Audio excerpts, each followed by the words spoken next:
What's up guys, today we're making delicious potato cheese balls. So first we're gonna peel, rinse and boil about 5 to 6 potatoes depending how many you want to make. Preferably boil it a different way because the way I did it, when it got soft it broke up a bit in the water, as you can see. Don't forget to add salt while you're boiling it and after you boil it. Add a block of butter as well. Now we can go ahead and mash it up. Now we're going to cut blocks of cheese, not too big and not too small, and let's say just so it fits in. The ones I'm using at the moment is slightly too big because I'm actually using 2 pieces. I wanted to throw a bit of chili in the center, but it didn't work out 100% because while frying it, it kind of opens up a little bit.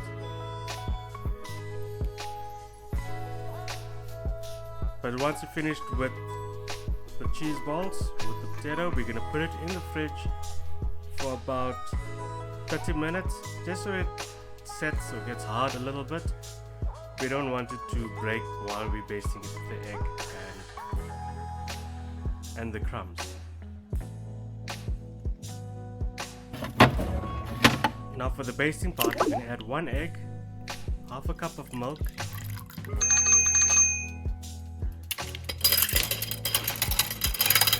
and half a cup of flour, or just over half a cup of flour, and we're gonna mix that nicely till it's got a nice smooth texture in it.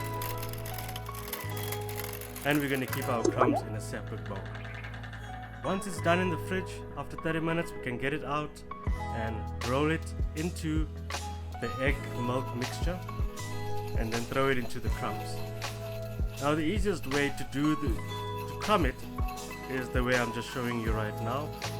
Don't put too much in the bowl and just roll the bowl up so you don't get your hands and everything mixed and it doesn't damage the crumbs around the cheesy potato balls, basically.